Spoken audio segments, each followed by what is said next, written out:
All right, everybody, welcome back to another Ask a Dev Unreal Engine live stream tutorial. My name is Kevin. We try to do these every week, and so far we've been pretty consistent about that. As always, I appreciate you all being here. So it's great to see you, Off the Rails, PVM Weird One, Rusty, anybody else who hops in. I'll try to shout out and say hey. Like I said, these are set up to be basically live tutorials. We're crazy enough to do these live. We are currently working on our Octa-bot series. I can see you. Welcome. Let me show you a quick view of what we're doing today. We finally got our Octa-bot working so we can run around. You all give me a quick shout out and let me know that this stream audio is working well. So that's what we're building today. But before we get into it, let's talk about a couple of things. So last week, we stumbled around in the dark a little bit as we were trying to do some live debugging. And I eventually I eventually found the 2 bugs, and I'll share those with you later, that I was chasing. But because that was this weird anomaly of debugging live, what we're going to do is we're going to kind of reset this stage.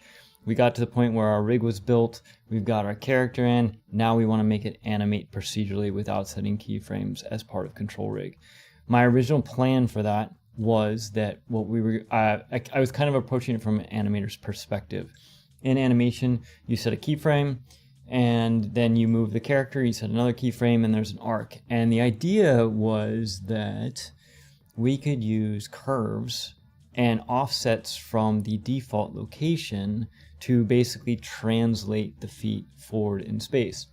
This has been a long multi-week journey of learnings in ControlRig, which has actually been a lot of fun, and I'm happy to say it ultimately worked. Now, that said, as it's kind of like after you finish climbing the mountain, you like come around the corner and somebody found an easier way up. So as I was finishing this off, I stumbled on Lincoln Margerson's sites and tutorials.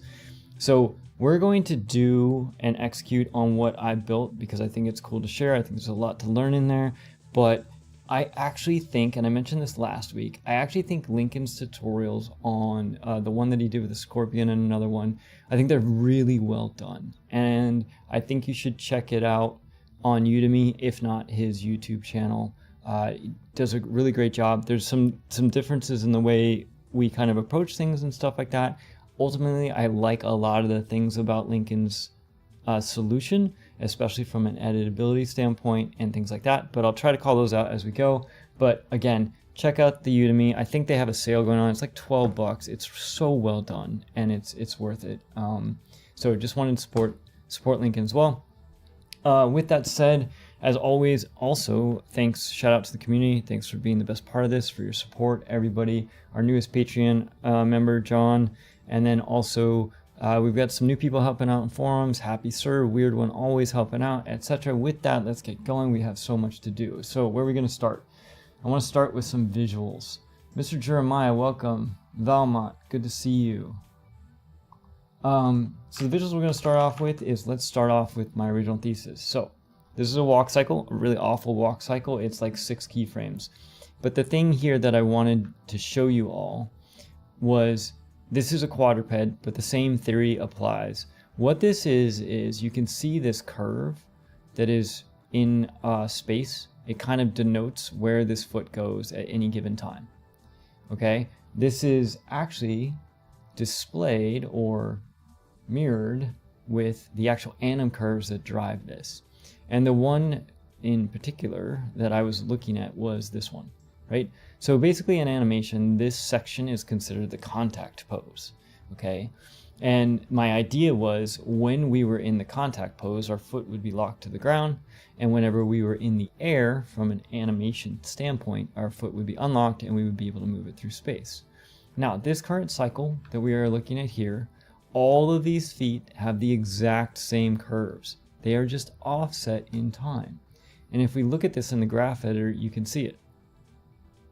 So if we wanted to, just to prove the point out, if you will, let's just take these and move them so they all start at 1. So I'm going to slide these keyframes over so they all start at 1. Let's see if I got them all. I think I got them all. And what you'll notice is that all of these are doing the same thing. It's the exact same animation. They're moving the same distance at the same time, everything.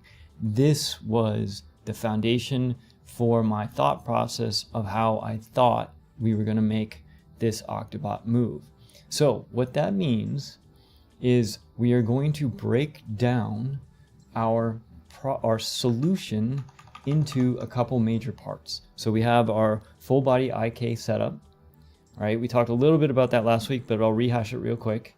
We're going to set up a couple of arrays and tracking variables, and then we need to figure out a character's velocity because we want to drive these animation curves based on the velocity, because right now this character can only move at one speed. We're going to have to change that depending on how fast our character is moving. So we're going to figure out our velocities, we're going to have to update a cycle timer, and then we're ultimately going to have to place our feet. So let's kill some Maya because we don't need that anymore.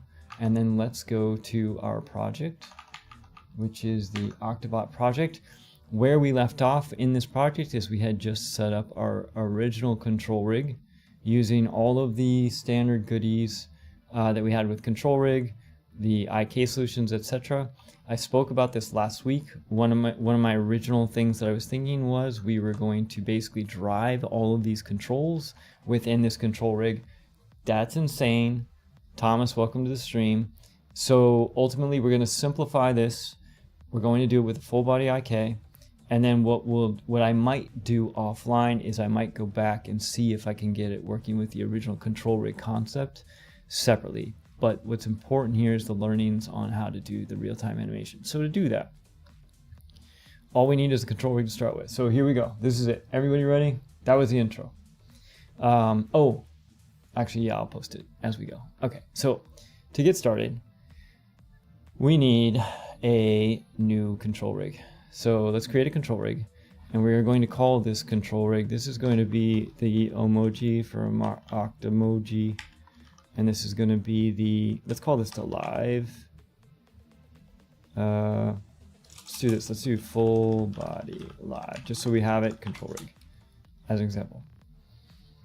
Okay, so with that, let's take that. Hold on, I gotta move some stuff around here real quick. What's what here? Okay, here's our control rig. Now, as I mentioned, there are a couple of things that we need to set up. And at first, let's kind of just stumble through some of this to begin with. One thing we know we're going to need is a full body IK. So ultimately in our forward solve, we're going to do a full body IK. So let's just drop one in here. And our root is going to be the root. All right, now, for those of you that are new to IK, etc., hopefully you've seen our IK, but the short version of it is you place a point, which is called the end effector usually, and wherever that is placed, the IK solver automatically calculates all the rotations for the bones so that they reach that point. So if we're talking about a full body IK, what we're talking about is the ability to move the entire character based on the effectors. So for example, if we add an effector for the left leg A tip, and then we add an effector for the left leg, let's say B tip. So wherever these are, you can see the rigs moving to reach these points. Now, if we take and we do, let's just do a quick little test for you all. Let's get the transform of the left leg A, and actually let's make this a little bigger for you all to see. Okay, so let's get the, we said that was the left leg A tip, so we're gonna get the original transform of that. We'll feed that into the A. So now that's kind of like where it was, and let's get the B. So we have this, just so you can see this working. Okay, so now it's where it is originally. But if we intercept this and we introduce an offset, so let's just connect this by hand here. And we just add, simple vertex add. We'll add in, if we add 0, it does nothing. Let's add in 10. So do you see the character move forward? Let's go 25. Let's go something like extreme. So we've moved this forward 50. So what's happening is the left A is trying to hit this point, but because of full body IK and we have another leg, it's holding it back based on this other leg. So it's basically calculating all the way up the chain and all the way back down the chain to do the best job it can to make sure that all of our effectors are hitting where we say they should be in space. That is how a full body IK works. And it's a little bit of it can be a lot of fun. Also, in addition to this case, a lot of times when we use full body IK, we use it for things like add-ons in our games or our experience in VR experiences. If we have a character and we want them to reach to touch a button, it's easy for that character to reach out and touch the button if we only have one character and they're not sharing assets. But what if we have a second character that's a little bit taller or a little bit shorter? When they go to touch the button, they're going to miss. But if we use a full body IK, we can actually put a full body IK solve on like their finger, for example, and make sure that they actually just lean enough on top of the animation that's already there to touch the button. So another use case for full body IK for your reference. But we are not going to keep this like this because this would be a lot of work for us to put in effectively. We have. So that's our full body IK. We know we need this. This is part of our forward solve.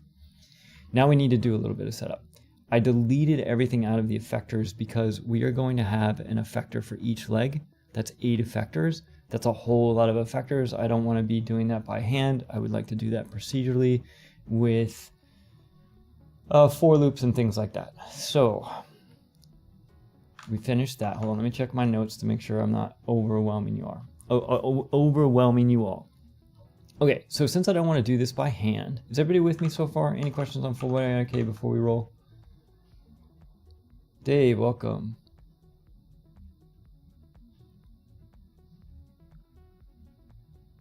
All right, sure, we can try a little bit more. Let's try 1.2. Also, these are streamed in 4K. So if you are watching this, you should be able to go back and watch it at 4K and zoom in a little bit better, just so you know. Okay, so now that we've got this and we have our understanding, let's place each of our feet. So let's add a construction script. And in our construction script, what we're going to do is a couple of things. Let's create an array for our foot bones. So in my blueprint, we're going to create a new variable. We're going to call it foot bones. Foot bones. And this is going to be an array of rig element. Let me drag this off so you all can see it.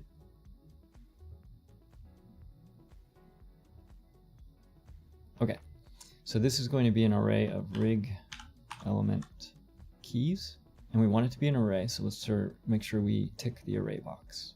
All right, now, huge important thing. I will bet you we crash, especially once we get into this, 2 to 3 times in the period of an hour while we're working on this rig. It crashes a lot, so compile and save like your life depends on it. So I'm going to be compiling and saving often.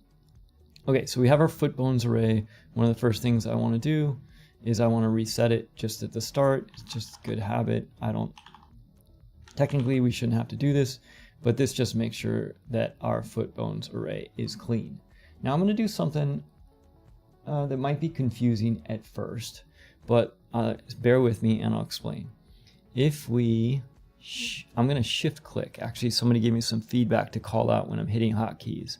So if I shift click, it collapses the whole hierarchy. And then if I single click, it opens just what's here.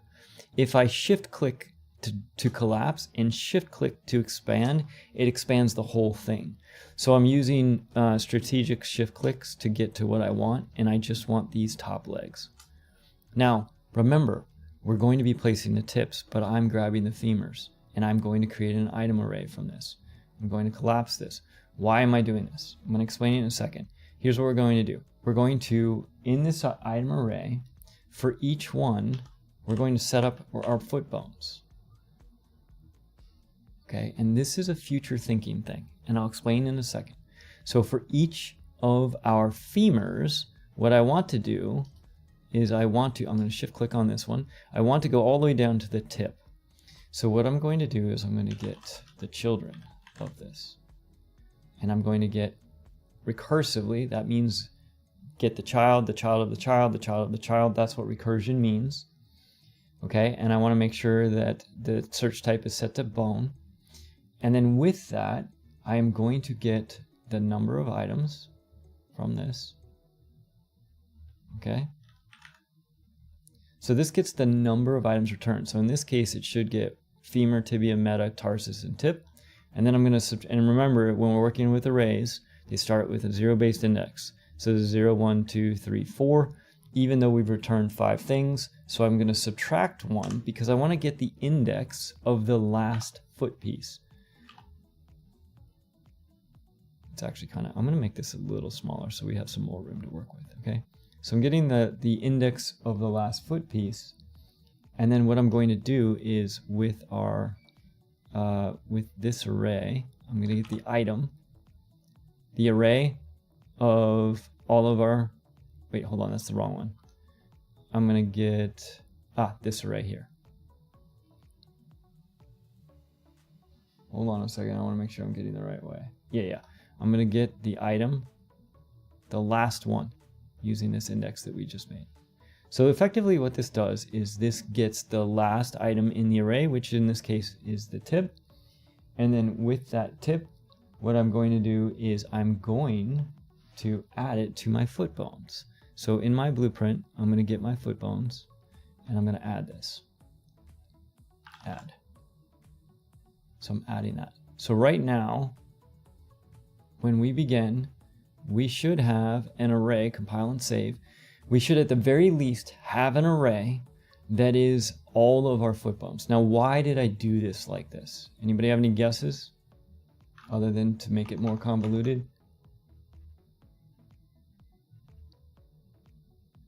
I would save then compile personally, Rusty. That's a good question. Rusty asked if we should save compile. Okay, so this is a very obscure reason I'm doing this. So let me just tell you all. I could have just grabbed all the toe tips, right? And made an array, not gotten the children, not gotten the last one, and not set it. However, there is a chance that I might build another character. And that other character that uses this stuff may not have 5 bones per leg. Maybe it only has 3, or maybe it has 7. Whatever the number is, this solution will allow me to use this on any character, no matter how many bones per leg they have. So this may seem convoluted, but it is strategic in the sense that maybe one day with other characters, I won't have to go back and redo all this and redefine all the arrays. I simply give it the name of the top bone. It also would work with different naming conventions and all that stuff. I just give it the name of the top bone and it does all that stuff for us. So with that, just for kicks, I am going to add a sequence in here. And I did that, by the way, I held S and left click. The reason I'm adding this in here is I am going to be doing a bunch of debugging as we go through today. So one of the things that I want to do is let's do a for each on our bone array. This is we're just double checking that it's actually getting set. Let's go for each. I'm going to delete this right away. Okay, let's print. And we're going to print the name. Okay, and we're going to connect this to the value. Now, what we want to see, and it's hard because it's white on light. If I get it darker, you can see, I'm not concerned about it being every bone. I'm confident in that. I just want to make sure we're actually getting the tips. So you can see here, we're actually getting the tips, and that's what we want. Okay. Very cool. So now the other thing that I want to do is remember what we said. We are going to be using this array. Let me get rid of this print. Let's copy, compile and save. Okay. There's a couple other things we want to do as part of our setup. Remember what we said is we also were going to use this array to create a bunch of effectors for us that we're going to feed into our full body IK down here. This full body IK uses, it is made up of a type called PBIK effectors. So let's create a new array called, and we'll call it effectors. And this one we are going to change to, I believe it's PBIK effector. Okay. Now, and so at the same time we're setting up our feet, we're also going to set up our initial effectors. And what we're going to do is I am just going to, it doesn't really matter how we do this. I just want to populate the array. So let's get this and let's add to it. And then with each of these, we're going to add to it the getting our foot bones, and it should be, we'll get the @ and what we're going to set here is we want to set this bone name. This is what we're trying to set. Okay, so the index in this case is going to be here, the index that we're on in our yes, these are going to match, and then with this we'll fill in our name. Okay, so now we have two arrays, one with all of our foot bones and one with all of our effectors. Our effectors, however, have not been set to default values yet. But let's just plug it in to see and see if we can crash this thing. It'll be fun. Okay, so let's get our effectors and we're going to plug this into our effectors. Okay, so just as expected, our character updates and all of the feet get pulled to 0, 0, 0 because our effectors are working. But remember, the default values that we specified are zeros. We didn't fill anything into the transform for this. So what we want to do is let's get the information, get the default information for this. Let's get the transform on this and just plug this in by default. Okay, just by doing that, now all of our feet are actually being controlled by the full body IK. Our effectors are starting in their default position, the position that the character was authored in, as our starting point. That's what we want. All right, so does anybody have any questions so far? Let's compile and save this just because it is going to crash. I'm like a billion% confident in that. Okay, so it looks like we're quiet on the questions front. So either I'm going too fast or everybody's with me. So let's go with everybody's with me. So we've got our effector set up, etc. Now there's one other tricky thing that I want to do. It's not really tricky, it's cool. It's actually really cool. There's one other cool thing that I want to do while we're in here is when we are going through and we're adding in our foot bones, remember what we said, we wanted to, whenever a foot was on the ground in its contact pose, we wanted to lock it. So the way I want to lock it is for each foot, I'm going to add metadata. What metadata is, if you've never used it, it's actually really cool. I first found it in one of the epic videos on hands, I think it was, where it's basically you can tag anything with information. So probably the easiest way to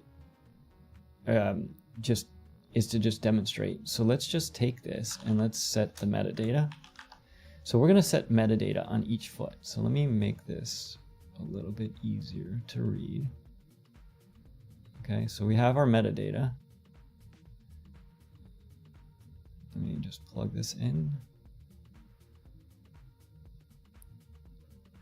Okay, now, right now it has no name. We need to type one in. We need to give it a name. So we're going to call it footlock. Footlock. Okay, and the value I'm going to give it is going to be a Boolean. And the default value, let's just start them all as locked, for argument's sake. So what this effectively just did is it created a little data node on the foot bone that tracks whether or not this bone is currently locked or not, which is kind of cool because we're getting all the pieces in place that we need so we can start to set this up.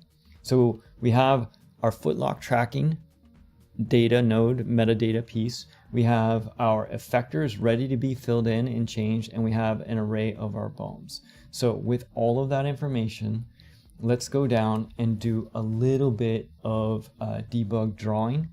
So here's what we're going to do. Inside of our forward solve, we're going to, because I used debug drawing a lot during this process to try to figure out how it all worked. So we're going to take our foot bones, and for each one, actually, does anybody have any question on metadata before we go on? Jay, welcome to the stream. Okay, cool. So for each foot, what I want to do is I want to draw a cube as to where the original position of the foot is in original rig authored space. It's just one of the boxes I want to draw. Okay, so for each one of these, what I'm going to do is I'm going to get the transform of this joint effectively. And with that transform in global space, I am going to draw a transform. Draw a transform. Now, when we do this, I'm going to change the mode to be a box. And the box I want to draw, if we look at the details for this one, I'm going to make this green. Let's make this green. So I'm going to draw a green box. Okay, now the cool thing is, when you look at this, you can see our green boxes are already showing up here. All right, let's compile and save. However, if we were to drop our character into our scene, you wouldn't see it. So let's do that. Let me show you how that works. But to do that, we need a character to work with. So back in our third-person content, technically under the tutorial folder, I should create a new folder called BP. So let's just be clean about this. Oh, dude, it auto-colored it. That's awesome. I've never seen it do that before. Anyways, let's create a new blueprint. This is going to eventually be one that we can control and walk around with. So that is going to be a character. And this is going to be, let's call this BP Octa-bot.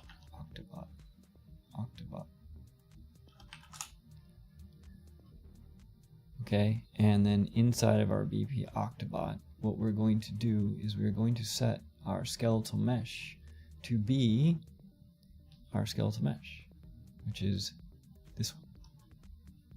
So let's go back to our character. We'll set our skeletal mesh. So now we have our skeletal mesh.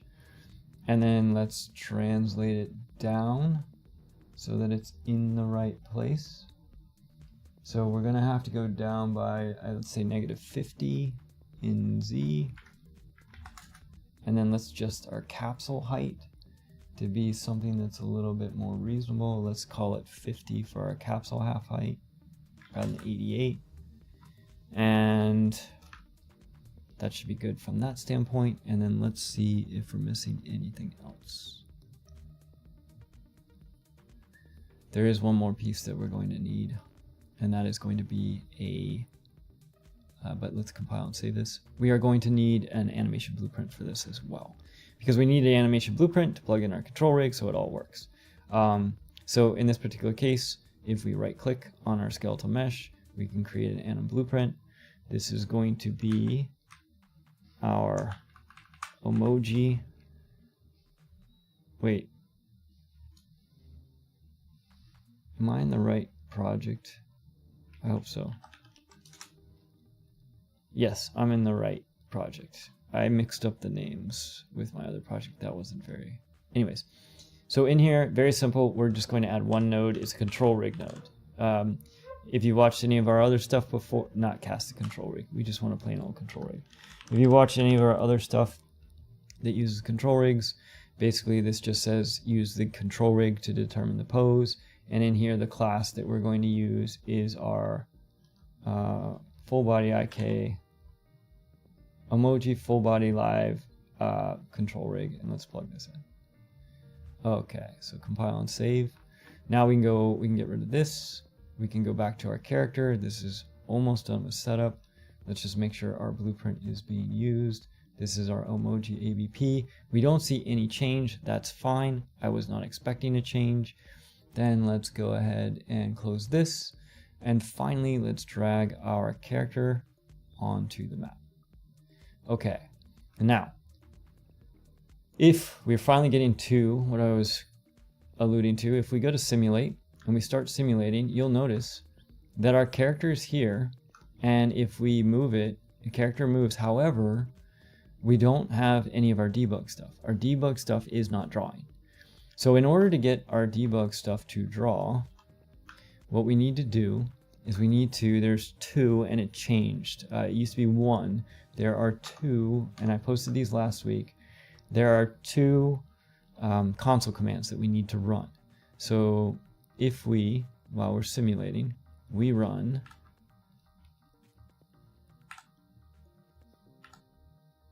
ControlRig.EnableDrawInterfaceInGame, set it to 1. Let me paste that in the chat for you all. It's also should also be in the comments down below. And then the second one that we need is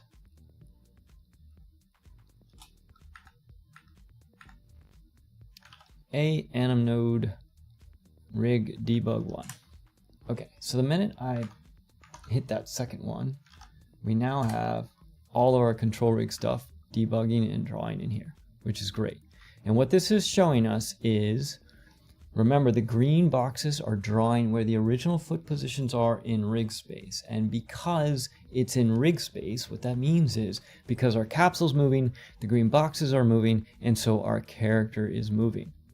But they're not walking yet. And now we have to get into, now that we've got the start of it, we've got the foundation and basis of everything, now we need to start into building our timers. We basically need our cycle time. We need to calculate our velocity, and we need to then figure out all the crazy logic of unlocking and locking our feet. So let's do that. Does anybody have any questions so far? Okay. Wow, you all, because there's a little bit of delay between questions and what's going on. I'm gonna keep this, keep this. That all looks good. Okay. I'm gonna get ready for the next phase. And the next phase is calculating the velocity, because we can't do anything without it. All right, so let's create a new function. So over here in our rig, under my blueprint, I'm going to create a function, and I'm just going to call this, I think I called it calculate velocity, maybe. Calculate world velocity. All right, and in this function, in order to calculate our velocity, if you all don't remember, I don't have a drawing pad. I had typed it before. There's that old equation, rate times time equals distance. I'm typing that in the chat. So the velocity is therefore equal to distance divided by the time, effectively. That gives you your rate. So, but in order to calculate that, we're going to need a little bit of information. So in order to calculate the distance, the time we have, time is, we can get that from the delta time right here. Delta time. This is how much time has passed since the last time it came in here. So we have time, but what we need is distance. How are we going to calculate our distance? Let me just make some room here so I can see everything. Okay, and distance is literally just where were we before subtracted from where we are now. Okay, so where we are now is pretty straightforward. We can get, there's a couple ways to do this. I'm gonna explain in a second. So in order to get where we are right now, let's create a control. So over here in our rig, let's add a control, a new control, and I'm gonna call this, let's call this rig space ref. Okay, now in our calculate velocity, and there's a reason I'm doing it with this, and I will explain once we get to that point. I just don't want to overwhelm you all so far, but for right now, we're just going to use this to represent where we are in space right now. So with this, let's get the transform of this control. I do not know why. There we go. I don't know why that was red, just simple compile. Let's compile and save just for safety measures. Okay, so remember, when we get the transform of this control in global space is misleading. It is not global space. Global space means rig space. That's why I called this the rig space ref, to hopefully help you all out. So what we need to do in order to get this in actual world space, so we can calculate the difference, is we can go to world from this. Okay, and from this, we can actually get the position of it. All right, so in order to calculate the distance we've traveled, we need a previous position. So let's promote this. Well, we can't promote that to variable. Let's just make a variable. So let's do this. We're going to need a couple of variables. So let's just start making them. So over here on the left, we're going to create previous world location. And that is going to be a vector. And it's not going to be an array. We only want it as a single. Okay, and then we also need the, what else do we need from a vector standpoint? Let's get our velocity vector. So that's going to be our world velocity. This is going to be what we're calculating. Velocity, that is also going to be a vector. And then I also want to create one called velocity magnitude. This is going to be the actual number, because remember, the world velocity as a vector is a direction, but not necessarily a length. And this is just going to help us later. This one is going to be a float, because if the world velocity is 100 in just x, okay, it's still a vector. It's 100, 0, 0. But let's say it's 100 in a diagonal. That world velocity vector is going to be mixed numbers. And if I want to know if the character is moving, I would have to get the length of the velocity every time to see if it's greater than 0. Why do that? Let's just make a variable for it and we'll store it as we go. So that's what we're doing. So we have our world velocity, we have our previous location. We don't need to worry about our current location. And then let's just start with that. Okay, so what we're going to do is every time we come through here, we are going to set our previous location to be where we are right now. Okay? So before we leave, we're setting our previous location to where we are right now. Does that make sense? And then to calculate the change, we want to take where we are right now. Also, don't connect scale to translation, y'all. Connect translation to translation. All right. Okay. Deep breath. Okay, so in order to calculate the distance that we've traveled, let's take where we are right now, like we said, and we're going to subtract the previous world location. All right, and we're going to use that to set our world velocity. Okay, so let's just unpack this a little bit. Once I get it all connected and pretty, we can close this down so it's not huge. Okay, so at the start of time, what happens is when we first come in here, our previous world location could be any number. Let's just assume it's 0 for argument's sake. Okay, so at the very first frame, when we very first start, our previous location is 0. Our current location is also 0. 0 minus 0 is 0, no velocity. That makes sense. Now let's just say we moved 100 units in one tick. The second time we come through this loop, our world location is 100. Our previous location is still 0. We haven't changed it, right? So we're going to, right here, we're here. Our previous location is 0. So we're going to take the 100 where we are right now. We're going to subtract off 0, and we're going to get a delta, a change of 0. Now, the thing that we're missing in here is we are missing the actual, remember our equation, rate times time equals distance divided by time? We forgot to divide by time here. We do need to factor in time. Otherwise, things are going to get funky. So the trick is, before we feed this into our world velocity, this was just a world position, we need the velocity. We need to divide by time. However, I can't divide by, I don't think I can change this to a float. I can't. So we could make a vector out of this, or what we could do is use our knowledge of vectors, and what we can do is we can scale it. So scaling it is basically multiplying. And in order to divide by time, what we can do is we can take our delta time and we can divide 1 by it. So let's divide 1. Okay, so if I want to divide by delta time, That is the same thing as multiplying by 1 over delta time, right? Hopefully you all remember that. It's just basic fractions. If I want to divide by delta time, it's the same thing as multiplying by 1 over the delta time. So any number divided by delta time is the same thing. So this is what I'm going to factor into my scale. This gives me my new velocity. So as we iterate through this, we're setting the previous location after we've set our velocity to where we are now. In this case, continue our example, we're now at 100. Let's say we go to 200. The next time we come through here, our previous world location is 100. So 200 minus 100 is 100 divided by the change in time. That gives us our velocity, and our previous world location gets set. Now, the other thing that I want to do here is I also want to go ahead and set our magnitude as well. So let's set our magnitude. And our magnitude is just simply speaking the length of this.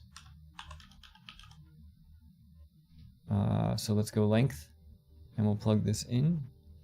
Compile. I'm going to take some tips from the comments. Save and then compile. Compile and then save. Double redundancy. Okay. So now we have a velocity, and we have a world.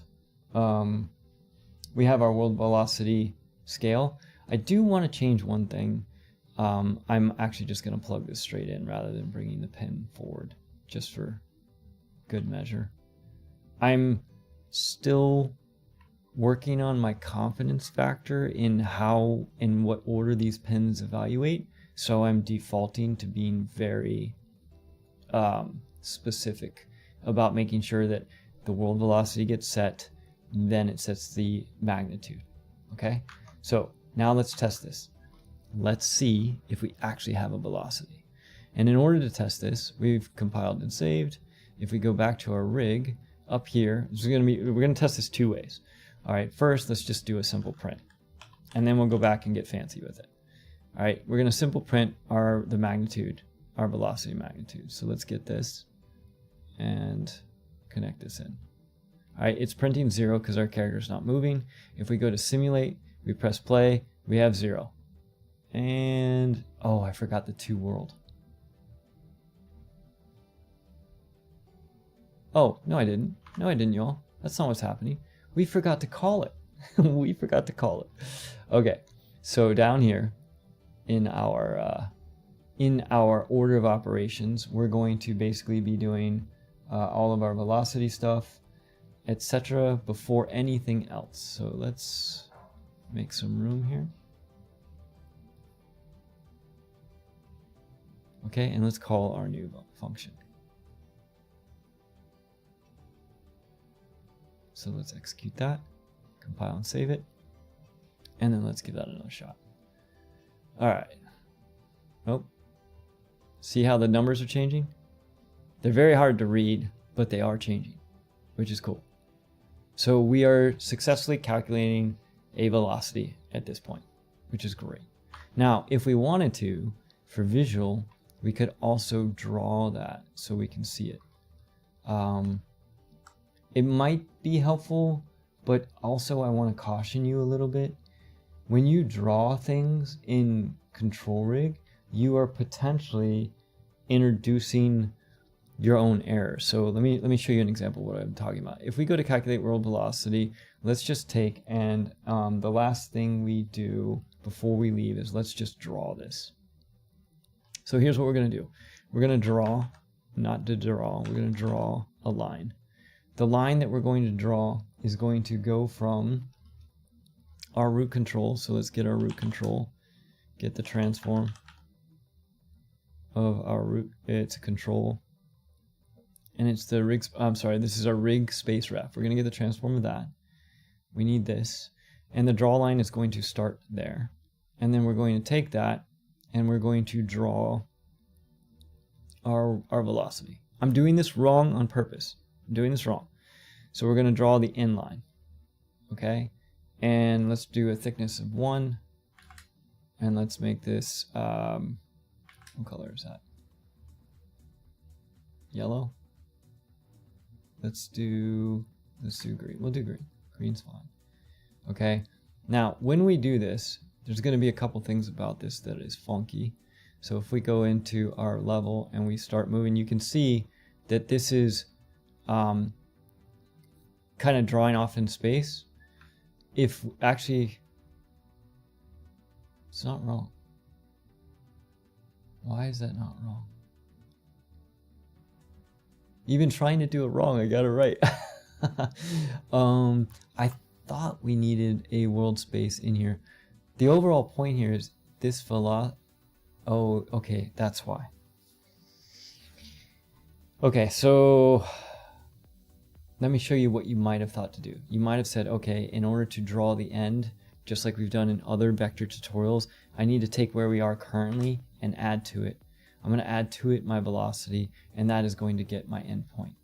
But if you did that, what you would end up with is you can end up with basically false points. So you have to make sure that as you draw these things, even that's working. That is wild. This is in world space. We're calculating this in world space. These lines should be in rig space. Okay. So if we go to world from here, let's go to world from here. Then take this and feed this into the translation and here. Let's see if that's messed up. You're like, why are you trying to mess this up on purpose? Okay, yeah. So this is messed up on purpose. So where is this line even drawing? It is drawing. Oh, there it was over there. You saw it flashing. See it flashing over here? I'm pointing to the screen like you can see where I'm pointing. It's flashing in the wrong place. All right. The only reason I'm mentioning this is it's very easy in this conversion from world to world, etc., to potentially draw the wrong thing. So with that in mind, be careful that the stuff that you're using to debug is also valid. I have gone down many rabbit holes where the things I were drawing were not mathematically or technically correct from the standpoint of what we were working with. All right, so here we go. This is now our velocity. So now we can see which way our character is moving. And now I can show you one of the bugs that I was running into when we were doing the previous debugging session. Y'all, I had snap turned on. So one of the just brilliant mistakes I made was I had snap turned on, and as a result of that, what was happening was as I would move, it was stuttering. And I couldn't figure out why nothing was smooth interpolating. So as you're testing this stuff, maybe check your snap, right? Relax, everybody. I'm a professional. It's so bad. Anyways, turn off snap, pro tip. So let's see here. So we have, that was one mistake. The other mistake I had was I had a classic, I was updating a variable inside of a for loop instead of on completion, which was it was wreaking havoc on everything we were working on. All right. So we got, oh, there's a first crash. Kaboom. I'm pretty sure. Yep, goodbye. That is a bet that I should have taken for sure. Okay, so let's bring that back and get going. Let's see, where's our project? Okay, we want Octa-bot. Okay, so now that we have our velocity, now we can start working on our timing. And we're not going to get through all of this today, okay? We're going to have to do a lot of the foot locking and everything probably next week. But that's okay, we're making progress. Okay, so here's our full body live. I don't believe we lost anything. If we lost anything, it might have been our debugging. Let's take a quick look. Nope, even that's still here because we were compiling and saving often. Although we didn't save our level. So let's just drop our test character back in here. Double check. Okay, cool. Also, as a result of that crash, just so you're aware, the debug stuff's turned off. If you go back to your console and press the up arrow, you can recall the last commands that you put in. So up arrow once or twice gets you the last one, and then twice again. So now we're back to where we're going, just to help you with the debugging. All right, so back to it. Now let's see if we can get our cycle time defined. Now, in order for our cycle time to work, we do need to define a couple of things. So ultimately, what we're going to calculate, let me just double check my notes. we are going to calculate an accumulated cycle time, how much time has passed. So if we were working in Maya still, that would be how long, 24 frames, etc., divided by whatever. In Unreal, we are just going to constantly add to this. So I'm going to call this the accumulated cycle time. This is going to be a float. Okay, and this is going to be a new function that we're going to need called, let's call it, you can call it whatever you want. I'm going to call mine update cycle time. All right, and in here, in its most simplistic setup, we're going to get the accumulated cycle time, and we're going to add delta time. But it's going to get a little more complicated than that. So delta time, add that in, and then let's set our accumulated cycle time. Sorry about the ding if you heard it, which is weird because I thought I disabled Discord. All right, so in its simplest form, what this is doing is every time we start, or every time we come in here, we're going to add how much time has changed to the already accumulated time. So if we compile and save this, go back to our rig, and we we call this. So let's go update the cycle time, and then we can do a quick print here. Print, I want to show you all what we're seeing. We can take our accumulated cycle time. So let's get that and print this for good measure. And we don't even have to start the level. You can just see it's counting up. It's hard to see because it's white on white there. So here we go. There's 5, 6, 7, 8. That's all it does. Right now it just counts up. However, we need to be a little bit more more defined in what we're doing, because there's a couple things that need to happen, and there's a couple different ways to do this. What we want is we want our cycle to go back to the start after some amount of time. So what we're going to do is we're going to create a variable that is effectively our cycle duration. So let's create a variable.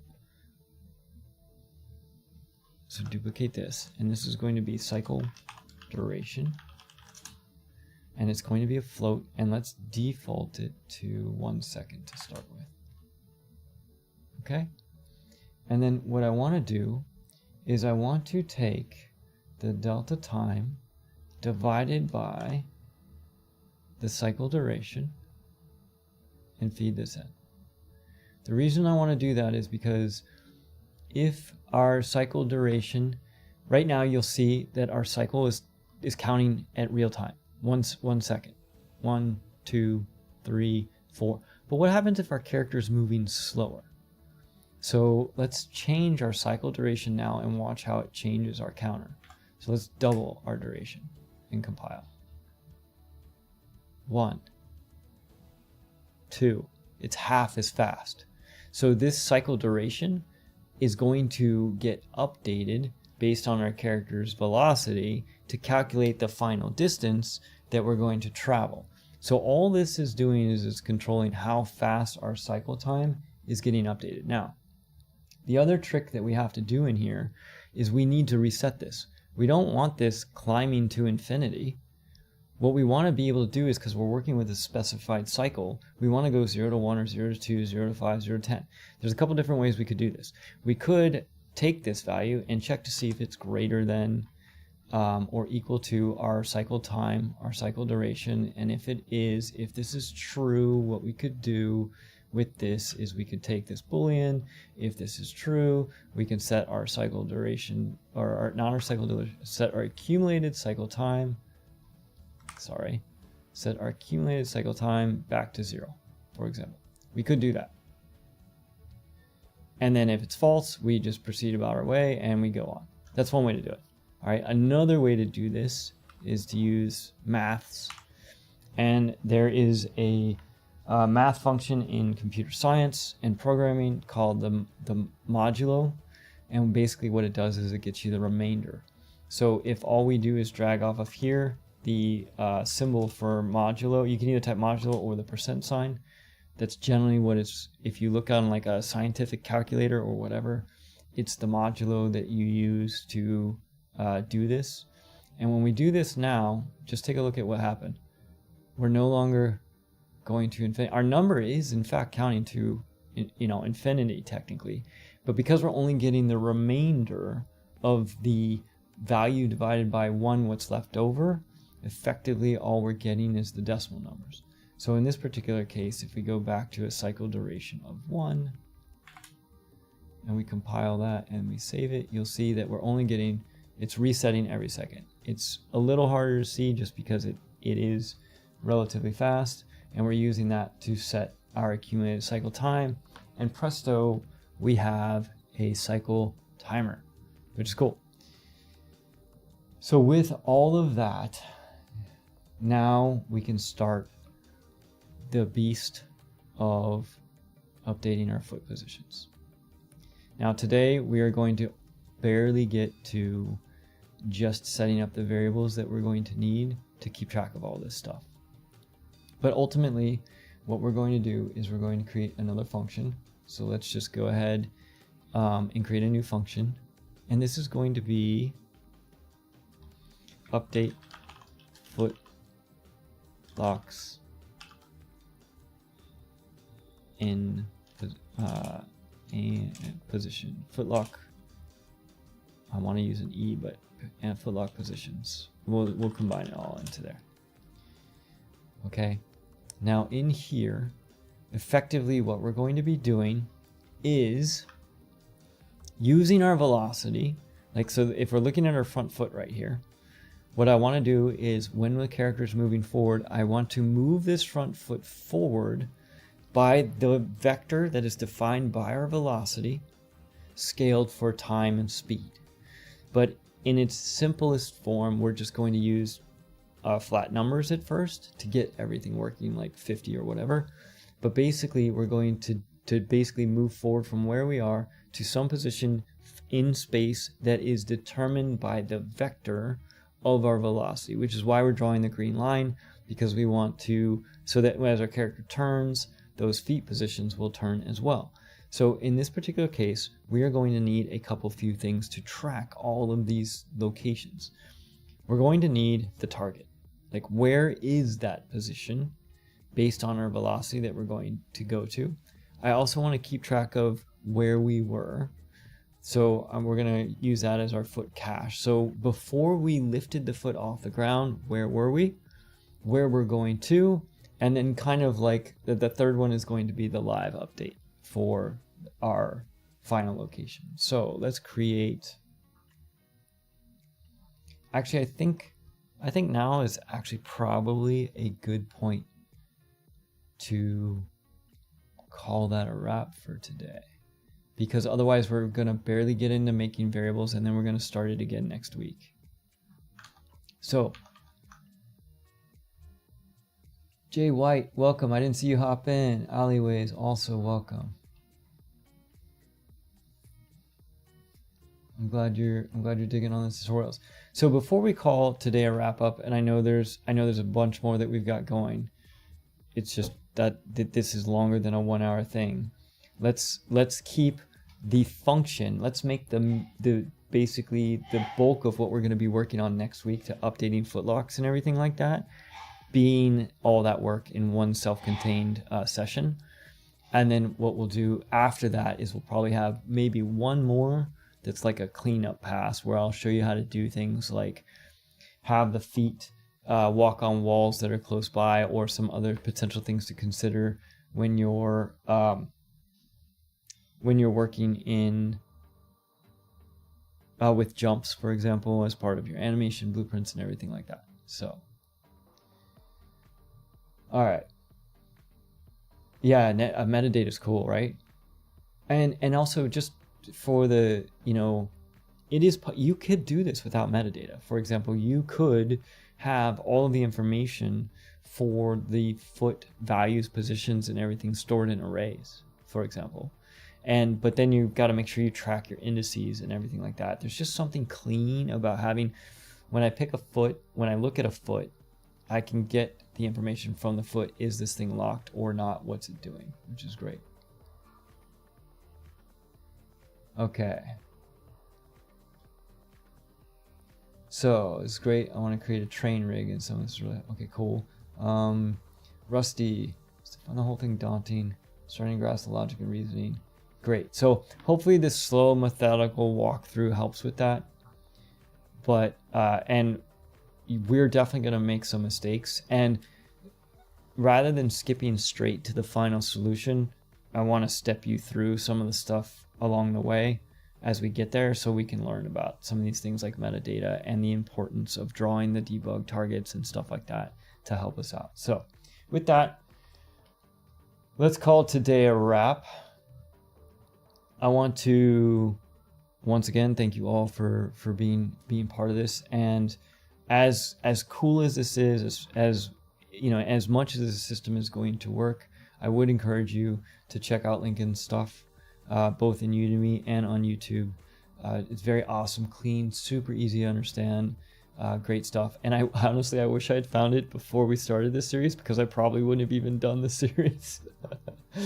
So I hope everybody has an amazing weekend, and an awesome rest of your day. I will catch you all on the next one. Take it easy.